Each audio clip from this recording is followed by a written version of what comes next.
Solving Problems with Exponents by Gabriela de los Santos. Hello guys, my name is Gabriela de los Santos, and today I am going to talk to you about a problem with exponents. Today we will learn how to do this problem. 2xy to the third, fraction bar, parentheses, x to the negative 1, y to the second, parentheses, to the power of negative 1, parentheses, negative 2x, parentheses, to the power of negative 3. First of all, don't panic. We will learn this step by step, and it will be clearly explained. But first, I want to talk to you about the basic rules of exponents in order to fully understand how to solve this specific problem. For example, what does 5 to the second power mean? It means 5 times 5, not 5 times 2. So 5 times 5 is 25. Again, it's 5 times 5, not 5 times 2. Another example is x to the third, which means that x will be multiplied by itself 3 times, or in other words, x times x times x. Okay, now that you understand how exponents work, let's move a step further. X to the second times x to the fourth is equal to x to the sixth. Now you ask yourself why. Because in this specific problem, the bases are the same. So when you are multiplying monomials, you add exponents. So 2 plus 4 is equal to x to the sixth. Let's go to another example. 2a to the second, y to the third, times 3a to the third, y to the fourth, is equal to 6a to the fifth, y to the seventh. Why? Because you have to multiply the numbers. 2 times 3, as I previously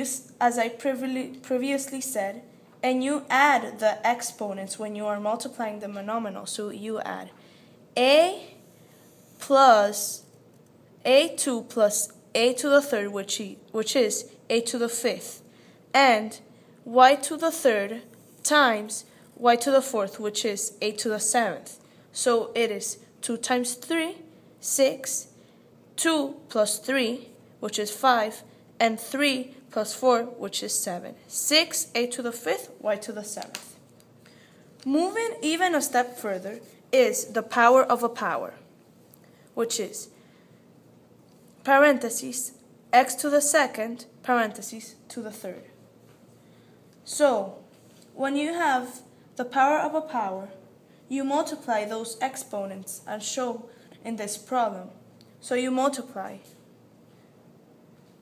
x2 times x3, which is x to the sixth. Never add. Never add. You multiply 2 times 3, which is 6. Now, the power of a product. When you have a power outside the parentheses, everything in the parentheses is raised to that power as shown in this problem. So, remember that 2 to the third power is 2 times 2 times 2, which is equal to 8, which is here. 2 to the third power is 8, and 1 times 3 is 8 to the third. Now, let's go to our problem, now that you know the basic rules of exponents. Maybe you're scared, but don't worry. Again, this is very easy.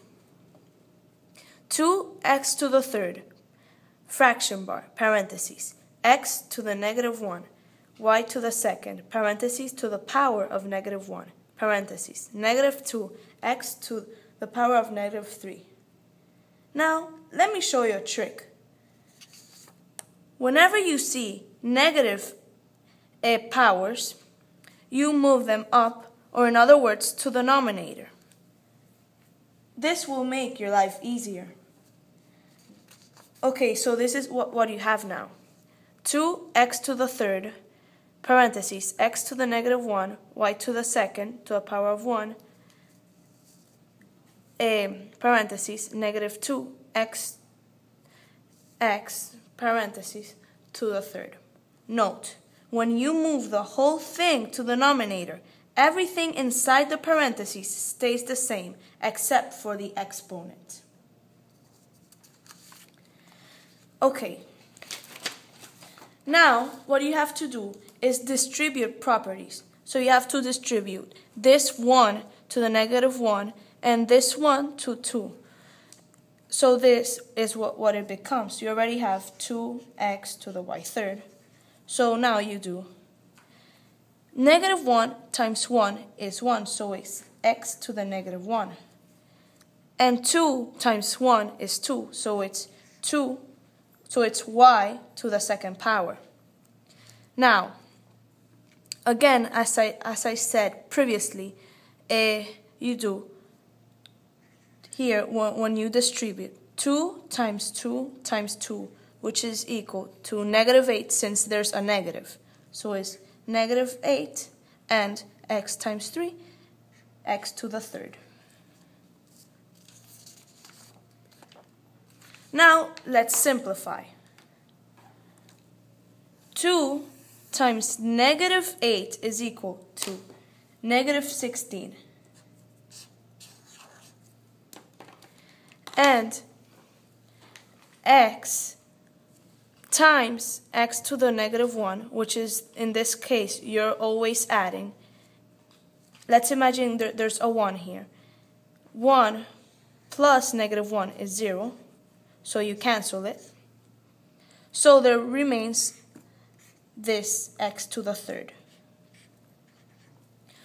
And now you add y third to the third and y to the second power, which is y to the fifth. Let's go over it again. You simplify. 2 times negative 8 is negative 16. x1 plus x to the negative 1 is 0 because it cancels. So this remains x to the third. And then you do y third plus y to the second is y to the fifth. So this is your final answer. Negative 16, x to the third, y to the fifth. Thank you. I hope you understand how to complete this problem.